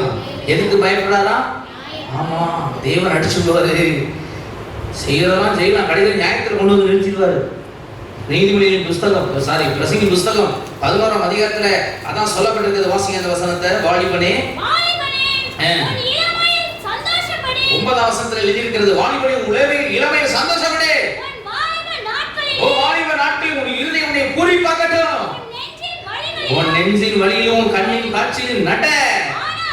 ஆனாலும் இவை எல்லாவற்றின் நிமித்தமும் தேவன் உன்னை எங்க கொண்டு வந்து வச்சிருவாரு? விடவே மாட்டார், விடவே மாட்டார். யாரையும் விட மாட்டார். அரசனை விட மாட்டார், ஆண்டியை விட மாட்டார், பாஸ்டரை விட மாட்டார், விசுவாசியை விட மாட்டார். எல்லாருக்கும் நியாயத்துக்கு உண்டு. அதனாலதான் நம்ம என்ன செய்யணும்னா தெய்வத்துக்கு பயந்து பரிசுத்தமா வாழணும். அல்லேலூயா. நம்ம செய்யற பாவம் எங்க கொண்டு போய் முடியும்? அது நியாயத்துக்குள்ள கொண்டு போய் நிறுத்தும், நம்மளை விடாது. அதனாலதான் அதே நீதிமொழிகள் 12ஆம் அதிகாரம் அதுல ஸ்தோத்திரம் 14ஆம் வசனத்துல நம்ம வாசிக்கிறோம், ஒவ்வொரு கிரியையும் அந்தரங்கமான ஒவ்வொரு காரியத்தையும் நன்மையானாலும் தீமையானாலும் தேவன் நியாயத்திலே கொண்டு வருவார், விட மாட்டார். ஸ்தோத்திரம். யார் தப்பிக்க முடியும் நினைக்கிறீங்களா? மனுஷன் தப்பிச்சிருவானா? சொல்லுங்க. அநியாயம் பண்றவன் இன்னும் அநியாயம் பண்ணிட்டு ஏன் விட்டு வச்சிருக்காரு? அசுத்தமா இருக்கிறவன் இன்னும் அசுத்தமா ஏன் விட்டு வச்சிருக்காரு? ஸ்தோத்திரம். இதோ சீக்கிரமாய் வரேன், அவன் கிரியைக்கு தக்க பலனை கொடுக்க இதோ சீக்கிரமாய் வருவேன். அவன் கிரியைக்கு தக்க பலன். அப்ப நாம ஆண்டிடத்துல ஸ்தோத்திரம் நாம நன்மையான பலனை பெறுவதற்கு ஏதுவானவங்களா இருக்கணும். அப்போ ஜீவியத்தில் பரிசுத்தமா வாழணும். அல்லேலூயா. ஸ்தோத்திரம். பரிசுத்தம் உள்ளவன் இன்னும் பரிசுத்தமா, நீதி செய்கிறவன் இன்னும் நீதி செய். அப்படி செய்யும் போது ஸ்தோத்திரம் என்னோடு கூட அவன் கேட்ட கிரியைக்கேற்ற பலன் வருகிறது. அல்லேலூயா, அல்லேலூயா. சத்தமா சொல்லுங்க, அல்லேலூயா. ஆமா, அதனாலதான் பரிசுத்தத்தை நாம் பூரணத்துக்கு நேராக நடத்தி கொண்டு போகும்போது, தெய்வ பயத்தோடு பரிசுத்தமா வாழும்போது சில ஆசீர்வாதங்களை கத்த வைத்திருக்கிறார். பரிசுத்தமா இருக்கிறதுனால சில ஆசீர்வாதம், தெய்வ பயத்தோடு பரிசுத்தத்தை பூர்ணப்படுத்தணும், அதனால சில ஆசீர்வாதம் உண்டு. பிரியமானவர்களே, 5வது தெய்வ பயம் எப்போ வரும் தெரியுங்களா? வாசிங்க சங்கீதத்தின் புஸ்தகம் 34ஆம் அதிகாரம். ஒரு 5 காரியத்தை மாத்திரம் சொல்லுகிறேன். ஸ்தோத்திரம். 34 அதுல 11ஆம் வசனத்தை படிங்க. பிள்ளைகளே வந்து எனக்கு செவி கொடுங்கள். கர்த்தருக்கு பயப்படுற பயம் எங்க தெரியுமா கண்டடைய முடியும்? போதனை மூலம் தான். சொல்லுங்க, எதன் மூலம்? கர்த்தருக்கு பயப்படுறது உங்களுக்கு போதிப்பேன். அப்போ ஏன் நம்ம வந்து வசனம் கேட்கணும்? ஏன் சர்ச்சுக்கு வரணும்? ஏன் உங்களுக்கு வந்து பிரசங்கம் ஸ்தோத்திரம் உங்களுக்கு சொல்லி கொடுக்குறோம், வசனத்தை சொல்லி கொடுக்குறோம்? எப்ப பாருங்க ஸ்தோத்திரம், நீங்க பைபிள் படிக்கிறதுக்கும் நாங்க உங்களுக்கு சொல்லி கொடுக்குறது வித்தியாசம் உண்டு. நீங்க பைபிள் படிக்கலாம், ஸ்தோத்திரம், அங்க ஒண்ணு இங்க ஒண்ணா இருக்கும். இதெல்லாம் கேதர் பண்ணி இதெல்லாம் சேகரிச்சு உங்களுக்கு சொல்லிக் கொடுக்கிறது தான் சபை ஊழியர்கள், போதனைகள். இந்த போதனை தான் உங்களை என்ன செய்யணும்? சீருக்கு நேராக கொண்டு போகும், தெய்வ பயத்துக்கு நேராக கொண்டு போகும். அல்லேலூயா. நான் ஏற்கனவே சொன்னது போல ஸ்தோத்திரம் எபேசியரின் புஸ்தகம் அதுல 4ஆம் அதிகாரம் கர்த்தருடைய பரிசுத்த நாம ஸ்தோத்திரம். அதுல நாம ஸ்தோத்திரம் அதுல 12-13 நம்ம வாசிக்கிறது போல, பரிசுத்தவான்கள் சீர்பொருந்தும் பொருட்டு சுவிசேஷ ஊழியத்தின் வேலைக்காகவும் சரீரமாகிய சபை பக்தி விருத்தி அடைவதற்காகவும் அவர் சிலரை அப்போஸ்தலராக, தீர்க்கதரிசிகளாக, சுவிசேஷகராக, மேய்ப்பராக. இது ஊழியக்காரர்களை ஏன் வச்சிருக்காருன்னா உங்களுக்கு தெய்வ பயத்தை சொல்லிக் கொடுத்து உங்களை சீர்படுத்துற வேலையை செய்யறதுக்கு தான் ஊழியக்காரர். சரி, இந்த போதனை எதற்காக? வாசிங்க ஸ்தோத்திரம் 2 தீமோத்தேயு புஸ்தகம் அதிலே ஸ்தோத்திரம் 3ஆம் அதிகாரம் கர்த்தருடைய பரிசுத்த நாம ஸ்தோத்திரம் 16-17 வேத வாக்கியங்கள் எல்லாம் தேவ ஆவியினால் அருளப்பட்டிருக்கிறது. தேவனுடைய மனுஷன் தேறினவனாகவும் எந்த நற்கிரியை செய்ய ஆயத்தமானவனாகவும் இருக்கும்படி உபதேச வசனம் எதுக்காக? போதனை எதுக்காக? உபதேசத்துக்காக, கடிந்து கொள்ளுதலுக்காக, சீர்திருத்தலுக்காக, நீதியை படிப்பித்தலுக்காக பிரயோஜனமா இருக்கு. போதகரும் போதனையும் வசனம் எதுக்கு தெரியுங்களா? இந்த பைபிள் எதுக்கு தெரியுங்களா? போதகர் ஊழியக்காரர் எதுக்கு தெரியுங்களா? உங்களை சீர்படுத்துறதுக்காக, உங்களை தெய்வ பயத்துக்கு நேரம் நடத்தி கொண்டு போறதுக்காக, உங்களை பரிசுத்த பாதைக்கு நேரம் நடத்தி கொண்டு போறதுக்காக. அதுக்கு தான் சபை முக்கியம், ஆராதனை. வசனத்தில் எழுதிருக்கு இல்லையா? சபை கூடி வருவதை சிலர் விட்டு விடுகிறது போல நீங்களே என்ன செய்யாதீங்க. ஏன் விட்டு விடக்கூடாது? இந்த போதனை தான், இந்த சபை ஆராதனை தான் உங்களை சீர்படுத்துறதுக்காக தேவன் ஏற்படுத்தினதான ஒரு அமைப்பு. போதகர்களும் சபை எதுக்காக? சபையை பரிசுத்தத்துக்கு நேராக கொண்டு போகணும். இயேசு கிறிஸ்து சொன்னார் அல்லவா, யோவான் 15ஆம் அதிகாரம் 3ஆம் வசனத்தை படிக்கும் போது, நான் இப்பொழுது சொன்ன உபதேசத்தினாலே சுத்தமானீர்களே. அப்ப போதனை அதுக்குதான். அதனாலதான் சங்கீதக்காரன் சொல்லுற, பிள்ளைகளே வாருங்க, வந்து இடத்துல கேளுங்க, கர்த்தருக்கு பயப்படுறதுல உங்களுக்கு. சரி, இப்ப கர்த்தருக்கு பயப்படுறத எப்படிங்கிறதோ 5 கருத்து சொன்னேன். ஒண்ணு என்ன சொன்னேன்? சோத்திர வசனத்தாலதான் கர்த்தருக்கு பயப்படுற பயத்தை அறிய முடியும். 2வது சோத்திரம், சோத்திரம். 2வது என்ன சொன்னேன்? பரிசுத்த ஆவியினுடைய அபிஷேகத்தை பெற்றுக்கொள்ளும்போது ஆவியானவர் தெய்வ பயத்துக்கு நடத்துவார், பரிசுத்தத்துக்கு நடத்துவார். 3வது ஜெபிக்கணும். 4வது சில பாடுகள், சில சிக்ஷைகள், சில உபத்திரவங்கள். தாவீது சொன்னது போல நமக்கு பயப்படுற சோத்திர உபத்திரப்பட்டது நல்லது, அதனால் பிரமாணத்தை கற்றுக்கொண்டேன். உபத்திரப்படும் முன்னே வழி தப்பித்திருந்தேன், இப்பொழுதும் உமது பிரமாணத்தின் வழி நடக்கிறேன்னு சொல்றேன். 5வது போதனை தேவை. பாருங்க, சில நேரத்தில் நீங்கள் வசனத்தை கேட்கும்போது உங்களுக்குள்ள ஒரு தெய்வ தன்னாலும், ஓ இப்படியெல்லாம் வசனம் இருக்கா, சோத்திரம். நீங்கள் நார்மலாக எப்போதும் படிக்கிறதுக்கும் போதனையில் படிக்கிற ஒரு தெய்வ பயத்துக்கு வித்தியாசம் இருக்கு. சில நேரத்துல நீங்கள் சில காரியங்கள் குறைவோடு நம்ம உட்காந்துருப்போம். வீடத்திலிருந்து ஆண்டவர் பிரசனத்தின் மூலம், ஊழியக்காரர் மூலம் நம்மோடே பிரத்யேகமாக பேசுறது மாதிரி இருக்கும். பார்த்துருக்கிறீங்களா? அப்போ என்ன நடக்கும்னா தெய்வ பயம் தான். சோத்திரம். கர்த்தர் நான் பேசுறது எப்படி உங்களுக்கு தெரியும்? எப்படி இந்த அதான் ஆவியானவர் எங்களை கொண்டு உங்களுக்கு போதை மூலம் உங்களுக்கு தெய்வ பயத்தை உண்டாக்குவார், ஒரு எச்சரிக்கை கொடுப்பார். அப்ப நீங்க தெய்வ பயத்துக்குள்ள வந்துருங்க. இந்த தெய்வ பயத்தோடு கூட நம்ம எதற்கு நேரம் போறோம்? பரிசுத்தம், பரிசுத்தம், பரிசுத்தம். தெய்வ பயத்தோடு கூடி வசனத்தை பிடித்து ஆவியோட ஒத்தாசை கேட்டு ஜெபம் பண்ணி சோத்திர சில பாடுகள் சிக்ஷைகள் இருந்தாலும் அதை சகித்து போதனைக்குள்ள வளர்ந்து தெய்வ பயத்தோடு கூட பரிசுத்தத்தை பூர்ணப்படுத்தும் போது ஒரு 5 விதமான ஆசீர்வாதம் இருக்கு. சொல்லலாம், இதோட முடிச்சிட்டா ஜெபம் பண்ணுங்க. அந்த ஒரு வார்த்தையை மட்டும் சொல்லி முடிக்கிறேன். ஒரு சில வார்த்தையை மட்டும் சீக்கிரமா படிங்க, படிச்சீங்கன்னா நம்ம முடிச்சிடலாம். வாசிங்க. கர்த்தருக்கு ஸ்தோத்திரம். மத்தியில் இருந்த சுவிசேஷம் ஸ்தோத்திரம் 5ஆம் அதிகாரம் 8ஆம் வசனத்தை படிங்க. 5:8. இருதயத்தில் சுத்தமுள்ளவர்கள் பாக்கியவான்கள், அவர்கள் தரிசிப்பார்கள். அப்போ தெய்வ பயத்தோட பரிசுத்தத்தை பூர்ணப்படுத்தும் போது அதுல சில பிரதான ஆசீர்வாதம் உண்டு. இந்த குணாதிசயத்தை ஏன் நம்ம பெற்றுக்கொள்ளணும்? தெய்வ பயம் என்கிற ஒன்றை ஏன் பெற்றுக்கொள்ளணும்? ஏன் பரிசுத்தத்தை பூர்ணப்படுத்தணும்னா சுத்தம் இருந்தாதான் தேவனை கிட்டி சேர முடியும். ஏன்னா ஏசாயாவின் புத்தகம் 59ஆம் அதிகாரம் அதுல முதல் 2 வசனத்தை வாசிக்கும்போது சொல்லப்பட்டிருக்கிறது, இதோ ரட்சிக்க கூடாதபடிக்கு கை குறுகி போகவில்லை, கேட்கக்கூடாதபடி செவிகள் மந்தமாகவில்லை, அக்கிரமங்களே உங்களுக்கும் நடுவாக பிரிவினை உண்டாக்குறது, உங்கள் பாவங்களே அவர் உங்களுக்கு செவி கொடுக்க கூடாதபடிக்கு அவருடைய முகத்தை உங்களுக்கு மறைக்கிறது அப்படின்னு சங்கீதக்காரன் 66ஆம் சங்கீதம் 18ஆம் வசனத்தில் சொல்லுகிறான். சோத்திரம். உமக்கு அக்கிரம சிந்தை இருந்தா ஜெபத்துக்கு செவி கொடுக்க மாட்டார். அப்போ தேவனை கிட்டி சேர்றதுக்கு பரிசுத்தம் தேவை. ஏன் தெய்வ பயத்தோடு பரிசுத்தத்தை பூர்ணப்படுத்தணும்? தெய்வ பயத்தோடு பரிசுத்தமா வாழ்ந்தோம்னா அவரை நம்ம கிட்டி சேர முடியும், அவரை தரிசிக்க முடியும், அவர்கிட்ட பேச முடியும். பாவம் வந்துச்சுன்னா அவர்கிட்ட போக முடியாது. நம்ம ஜெபத்துக்கு அதுவே தடையா மாறிடும். கர்த்தர் ஸ்தோத்திரம். 1 தேவனை கிட்டி சேர தெய்வ பயத்தோடு பரிசுத்தத்தை பூர்ணப்படுத்தணும். 2வது ஏன் பரிசுத்தத்தை பூர்ணப்படுத்தலாம்? வாசிங்க. கர்த்தருடைய பரிசுத்தம் சொல்றோம். 3 யோசுவா 3ஆம் அதிகாரம் 5ஆம் வசனத்தை படிங்க. யோசுவா 3:5. நோக்கி உங்களை பரிசுத்தம் பண்ணிக்கொள்ளுங்க, நாளைக்கு கர்த்தர் உங்கள் நடுவிலே அற்புதங்களை செய்வார். தேவனுடைய மகிமையை பார்க்கணும்னா, தேவனை கிட்டி சேரணும்னா பரிசுத்தம் தேவை. ஏன்னா அவர் சொல்கிறார், நான் பரிசுத்த, ஆகையால் நீங்களும் சொந்தரம் எனக்கேற்ற பரிசுத்தர். உங்க நடக்கையில எல்லாம் பரிசுத்தர். அப்பதான் அவரை கிட்டி சேர முடியும். அவருடைய மகிமையை நமக்கு வெளிப்படுத்துவார். அற்புதங்களை செய்வார். இன்றைக்கு உங்களை பரிசுத்தமாய் நீங்க காத்துக்கிட்டீங்கன்னா நாளைக்கு அற்புதங்களை காண்பீங்க. அல்லேலூயா. கர்த்தருடைய பரிசுத்த நாமத்துக்கு ஸ்தோத்திரம் உண்டாவதாக. ஆம் பிரியமானவர்களே, அது மாத்திரமல்ல, ஸ்தோத்திரம், அற்புதங்களை காண்பது மட்டுமல்ல, இஸ்ரவேல் புத்திரர்களுக்கு அவர்கள் சொன்னது மாதிரியே அவங்க பரிசுத்தப்படுத்திக்கிட்ட போது தேவன் ஸ்தோத்திரம் அவர்களுக்காக யோர்தானை பிளந்தார், எரிகோவை தகர்த்தார், ஸ்தோத்திரம் செங்கடலை பிளந்தார். ஆண்டவர் ஆச்சரிய அதிசயமா அவங்களை வழிநடத்தி கானான் சிறப்புக்குள்ள கொண்டு போனார். கண்ணால் அதிசயத்தை பார்த்தாங்க. ஸ்தோத்திரம், யோசுவா அந்த வார்த்தை சொல்ல காரணம் என்ன? அதுக்கு பிறகுதான் யோர்தான் பிரிகிறது, ஸ்தோத்திரம் எரிகோ தகர்கிறது.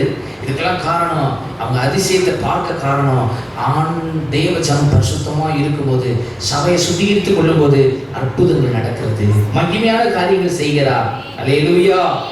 வாசிங்கள் அடுத்ததாக ஏன் பரிசுத்தமான 2 தீமோத்தேயு புத்தகம் அதிலே ஸ்தோத்திரம் 2ஆம் அதிகாரம் 20ஆம் வசனம் 21ஆம் வசனம்.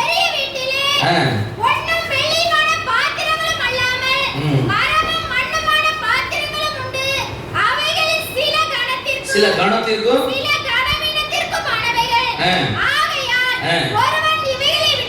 ஒருவன் இவைகளை விட்டு தன்னை சுத்திகரித்துக் கொண்டால் அவன் பரிசுத்தமாக்கப்பட்டதும் எஜமானுக்கு உபயோகமானதும் எந்த நற்கிரியை செய்ய ஆயத்தமாக்கப்பட்டதுமான கணத்துக்குரிய பாத்திரமாய் இருப்பான்.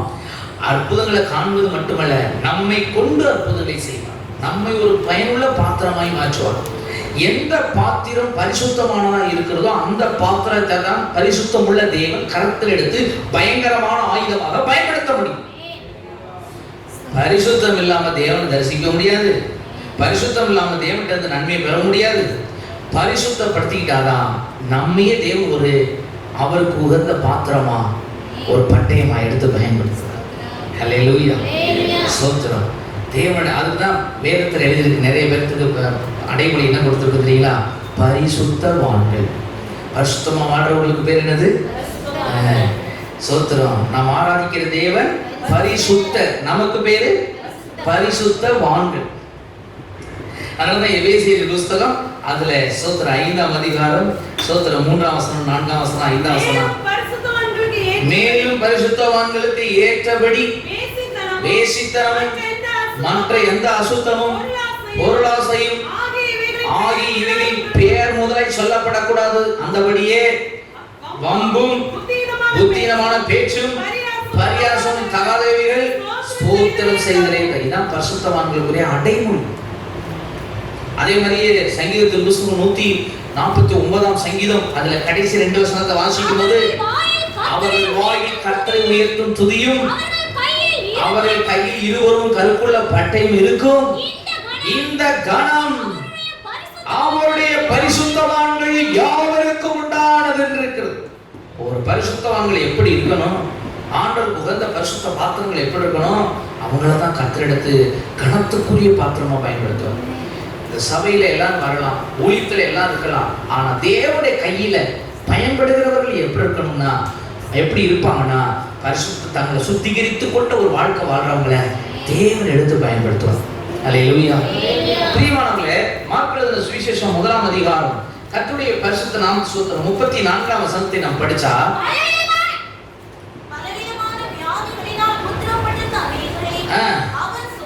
மார்க் 1:34 வாசிங்க.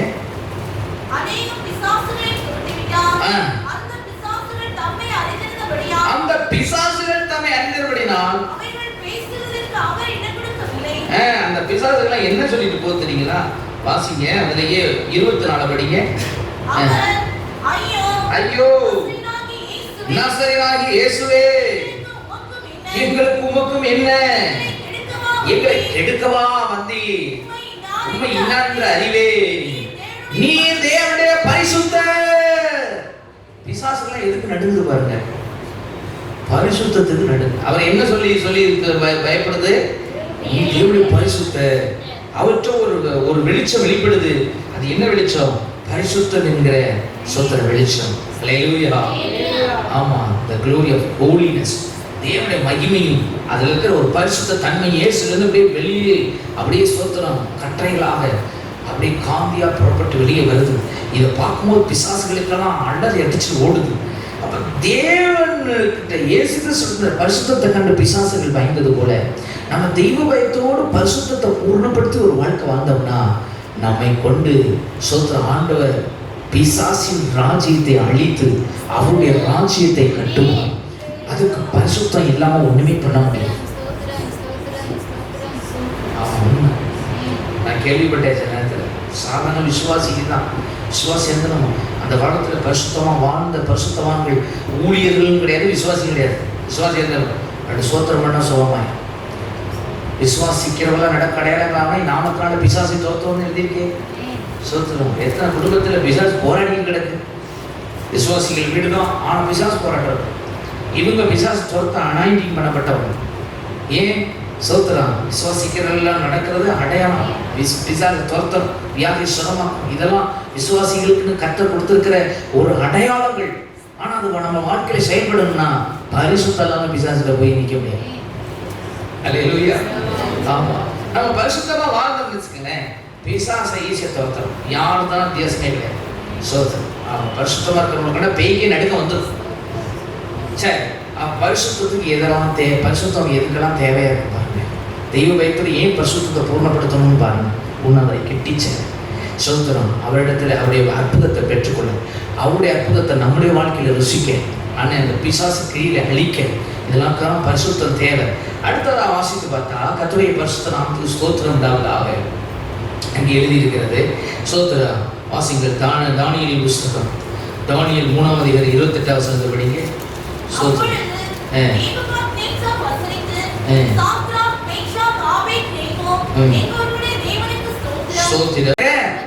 புத்தி உள்ள ஆராதனை. அப்ப தேவனுக்கு பிரியமான ஒரு ஆராதனை எதுவா? நம்ம சரீரத்தை ஆவியாத்ம சரீரத்தை பரிசுத்தமா வாழ ஒப்பு கொடுத்து போகும்போது கர்த்தர் என்ன செய்கிறார் என்றால் வசனம் சொல்கிறது, அதுல தேவன் பிரியமா இருக்கிறார். தேவனுக்கு பிரியமான ஒரு பரிசுத்த வாழ்க்கை வாழும்போது நம்மை தேவன் சாத்ராக் மேஷாக் ஆபேத்நேகோ என்பவர்களை தப்புவித்தது போல இரவில் உண்டாகும் பயங்கரத்திற்கும் பகலில் இருள் நடமாடும் மத்தியானத்தில் பாழாக்கும் சங்காத்திற்கும் பயப்படாதிருப்பாய். அவர் உன்னை வேடனை கண்ணிக்கும் பாழாக்கும் கொள்ளை நோய்க்கும் தப்புவிப்பார். எத்தனை வியாதி வந்தாலும் சரி, எத்தனை விளைவு வந்தாலும் சரி, எத்தனை போராட்டம் வந்தாலும் சரி, கர்த்தர் தம்முடைய பிள்ளைகளை பரிசுத்தமா வாழ்ந்து ஒப்பு கொடுத்து பரிசுத்தத்துக்கு மேல பரிசுத்தமா வாழ ஒப்பு கொடுத்து போகிற பிள்ளைகளை இந்த பூமியில ஒரு நன்மை குறைபட விட மாட்டார். எந்த தீங்கும் தொடவும் விட மாட்டார். எந்த மனுஷனுடைய கையை ஒப்பு கொடுக்க மாட்டார். மாறாக கர்த்தர் தம்முடைய பிள்ளைகளை கண்ணின் மணிக்கு துல்லியமாய் பாதுகாக்க அவர் வல்லவராய் இருக்கிறார். அல்லேலூயா, அல்லேலூயா. ஒரே ஒரு வசனத்தை வாசித்து நம்ம முடிப்போம். எபேசியர் 5ஆம் அதிகாரத்துக்கு வாங்க. அதுல சோத்திரம் 26 27 நம்ம படித்தா, திரு வசனத்தை கொண்டு தண்ணீர் ஒழுக்கினால் சுத்திகரித்து பரிசுத்தமாக்குகிறதற்கும்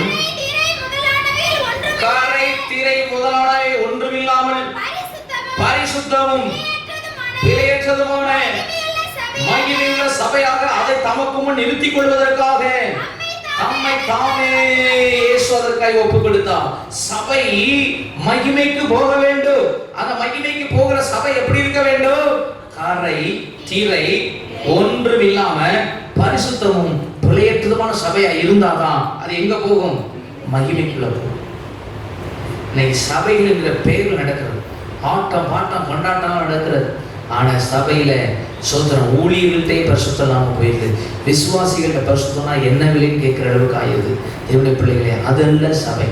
சோதரம் நாம தெய்வ பயத்தோடு இந்த பூமியில கரைத்திரை இல்லாத, உலகத்தால் கரைபடாம, உலகத்தின் காரியங்களால கரைபடாம, இந்த உலக அசுத்தத்தால் கரைபடாம நம்மை பரிசுத்தமா காத்துக்கொள்ளும் போது இயேசு வருவார். வரும்போது தம்முடைய பரிசுத்தவான்களை கூட்டுங்கள் என்று சொல்வார். அல்லேலூயா. அவருடைய வருகையில போகிறவர்கள், அந்த மகிமைக்கு போகிறவர்கள் எப்படிப்பட்டவர்களா இருக்கணும்? தெய்வ பயத்தோடு பரிசுத்தத்தை ஒவ்வொரு நாளும் பூர்ணப்படுத்துகிறவர்களா இருந்தால் மாத்திரமே அந்த மகிமைக்குள் பிரவேசிக்க முடியும். பிரியமானவர்களே, அதனாலதான் வசனம் சொல்லுகிறது, கர்த்தர் சோத்திர சங்கீதத்தின் புஸ்தகம் சோத்திர 50ஆம் சங்கீதத்திலே நான் வாசிக்கும் போதே சோத்திர அவர் வரும்போது என்ன செய்வாராம்? வாசியுங்கள். 1ஆம் வசனத்திலிருந்து படியுங்கள். சூரியன் உதிக்கும் திசை தொடங்கி அது அஸ்தமிக்கும் திசை வரைக்கும் உள்ள பூமியை கூப்பிடுவார். சீயோனிலே தேவன் பிரகாசிக்கிறார். நம்முடைய தேவன் வருவார். மௌனமாய் இரார். அவருக்கு முன்பாக பட்சிக்கும். அவரை சுற்றிலும் மகா புசல் கொந்தளிப்பா இருக்கும். அவர் தம்முடைய ஜனங்களை நியாயம் தீர்க்க உயர இருக்கும் வானங்களையும் பூமியை கூப்பிடுவார். பலியினாலே என்னோடு உடன்படிக்கை பண்ணின என்னுடைய பரிசுத்தவான்களை கூட்டுங்கள் என்பார். அவர் வருவார், வந்து யாரை கூட்ட சொல்வார்? சோத்திரம், 4 திசையிலும், பூமியில் உள்ள 4 திசையிலும் சோத்திரம் தூதர்கள் அவருடைய பரிசுத்தவான்களை கூட்டுவார்கள். இந்த பூமியில் பரிசுத்தமா வாழ்ந்து அப்படியே சித்தம் செய்து ஓடி முடித்தவர்களை தேவன் என்ன செய்வார்? வருகையிலே 4 திசையிலும் கூட்டி சேர்த்து மகிமைக்குரிய எடுத்துக் கொள்வார். ஹல்லேலூயா, ஹல்லேலூயா. வசனம் வெளிப்படுத்த விசேஷத்துல 21ஆம் அதிகாரத்துல வசனம் இப்படியே சொல்லுகிறது.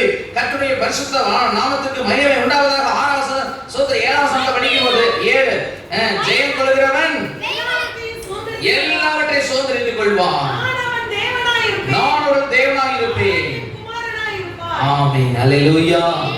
பரிசுத்தமா வாழ்ந்து ஓட்டத்தை முடிக்கிறவர்கள் அவருடைய அரசாட்சியில அவரோடு கூட ஆளுகை செய்வார்கள் என்று தானியேலின் புஸ்தகத்துல ஒரு வசனம் இப்படியே சொல்லப்பட்டிருக்கிறது. கர்த்தருடைய பரிசுத்த நாமத்திற்கு மகிமை உண்டாவதாக. சோத்திர, அவருடைய ஆளுகையிலே அவருடைய பரிசுத்தவான்கள் அவரோடு கூட இருந்து ஆளுகை செய்வார்கள் என்று தானியேல் 7:26 எழுதி இருக்கிறது. கர்த்தர் 26, 25, 26 படிக்கும்போது உன்னதமானவருக்கு விரோதமாய் சோத்திர வார்த்தைகளை பேசி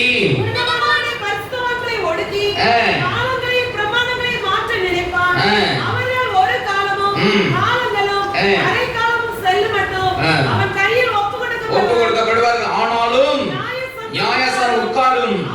அப்பொழுது முடிவு பெரியதானே சங்கரிக்கும்படியாகவும் அழிக்கும்படியாகவும் அவனுடைய ஆளுகை, அந்த கிறிஸ்துவின் ஆளுகை அவனுக்கு நீக்கி போடுவார்கள். சோதரா, வானத்தின் கீழே உள்ள ராஜ்யங்கள், ராஜரிகமும் ஆளுகையும் மகத்துவம் உன்னதமானுடைய பரிசுத்தவான்கள் ஜனங்களுக்கு கொடுக்கப்படும். அவருடைய ராஜ்யம் நித்திய ராஜ்யம், சகல கர்த்தத்துவங்களும் அவரை சேவித்து அவருக்கு கீழ்ப்பட்டிருக்கும் என்று எழுதியிருக்கிறது. எனக்கு அன்பானவர்களே, இவ்வளவு நேரம் தேவனுடைய வசனத்தை கேட்டீங்க. இங்கே நம்ம வாசித்தது போல சோத்திரம், நாம பரிசுத்தத்தை பூர்ணப்படுத்துகிற இந்த உள்ளான இந்த பூர்ண அழகை நாம் பெறும்போது நமக்கு என்னென்ன ஆசீர்வாதம் உண்டு நம்ம பார்த்தோம். விசேஷமாக அவருக்கு பயப்படுற பயம் எப்படிங்கிறத பார்த்தோம். அவருக்கு பயந்து வாழும்போது பரிசுத்தம் உள்ளவர்களுக்கு என்னென்ன ஆசீர்வாதம் என்று பார்த்தோம். சோத்திரம், நம்ம நித்திய ராஜ்யத்தை சேர்க்கிற வரைக்கும் அதில் ஆசீர்வாதம் என்னன்னு பார்த்தோம். இந்த வார்த்தைகளுக்கு நம்ம ஒப்பு கொடுத்து முழங்கால் படிக்கிட்டு எல்லாரும் கண்களை மூடி செபிப்போமா? கர்த்தருடைய பரிசுத்த நாமத்துக்கு ஸ்தோத்திரம். எல்லாரும் வாயில திறந்து ஸ்தோத்திரத்தை ஜெபம் பண்ணுங்க. ஹல்லேலூயா, ஹல்லேலூயா. எல்லாரும் இந்த கிருபைகளை வார்த்தைக்கு ஒப்பு கொடுங்க. ஆண்டவரே ஸ்தோத்திரப்பா, ஸ்தோத்திரப்பா.